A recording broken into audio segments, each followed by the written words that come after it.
I remember I said to my children that I just want you to be happy. I just want you to be happy. And for many years, I said that a lot. Like, I just want my children to be happy. And of course, we do. We do want them to be happy.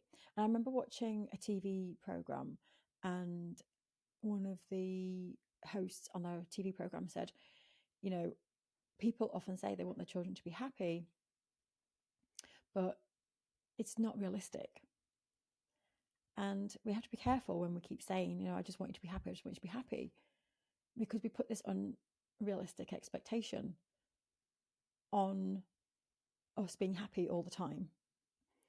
And then if we're not happy, that's a bad thing, when actually it's a normal thing to not be happy all the time. And I thought, oh my gosh, this is such a revelation. And I want to talk about it today because we were having a conversation in my membership with Chris Gonzalez Aiden about this topic around happiness. And he, brought up some great points around, sometimes we ask ourselves, am I truly happy? And we might not know the answer, or we might feel like, no, I'm not. And it can be unsettling. And that led me to start thinking about, this term happiness and being happy. And as I'm thinking about 2024, of course, I want to be happy in 2024. We all want to be happy, I would imagine, I'm assuming. But I definitely aim for happiness in my life. But one of the things that I have learned is that is not realistic. And actually accepting that there will be times when I'm not happy. And that doesn't mean that I've failed at life.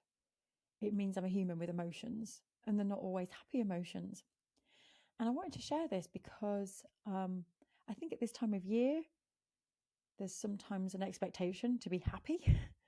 And that can make some people feel like they're doing something wrong or they're bad because they don't feel the happiness or the joy that other people feel at this time of year. And actually, what now when I'm dealing with my children is rather than kind of have this expectation for them to be happy, it's allowing some space to, oh, you're feeling sad, and being more aware of the emotions that we're feeling and how we're going to deal with those emotions in that moment. And I think that's one of the biggest things that I've learned, especially around mental health. I've had some rocky moments throughout my whole life, to be honest. And now I have at the moment, I'm going through a good patch. I feel like I've got a handle on my emotions and my mental health, and it feels great. But a year ago, I didn't, and it felt very scary and out of control. But I think what got me through that time was knowing, because I've been there many times now, is knowing that I'm not going to be like that forever, and there is going to be a rainbow at the end of all of this, and I will push through this. And knowing that is kind of accepting then of the moment of just being a bit unhappy and being okay that I'm in this phase, and allowing that, and allowing what the anger or the upset or whatever it is that I was feeling at that point. And then I kind of like allowed a certain amount of time, and then it's like, right, now I've got to start pulling myself out of this. And so I think for anyone who's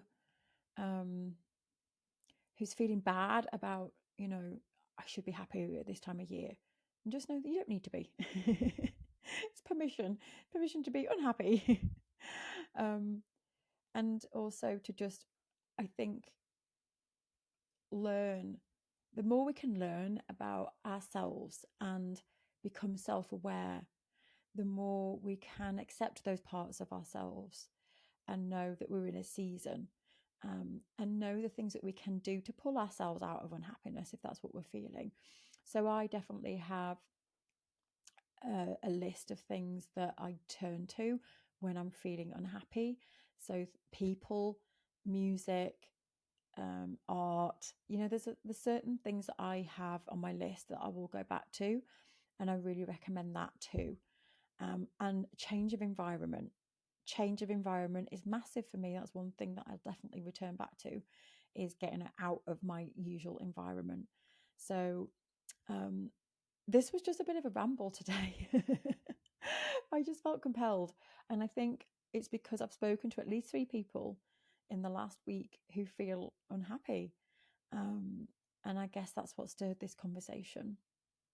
And knowing that this time will pass, and you won't feel like that forever. So that's my message for anyone out there that needs to hear it. And if you celebrate Christmas, I hope you have the most fantastic Christmas. If you don't, I hope that you find time for yourself over this manic period, and I hope that you take some time out before the year ends. And of course, we've got our Design Your Life workshop starting in January, where we really do spend a bit of time going through our feelings as well as designing our lives, because how we feel about what we do is massive. And so during those events, we'll be also looking at that. So if you haven't signed up yet, the link will be below. And take care. And thank you so much for tuning in. I'm getting quite reflective as we're coming to the end of the year. And I think I'm in 2 years or 3 years of doing this. I've lost track. And I really want to thank you from the bottom of my heart for listening, for supporting United Art Space, for supporting the Your Art Matters podcast, and for listening to my rambling every week. Thank you so much. I appreciate you. There we go. I'm going to leave it there. Take care. Thank you. Goodbye.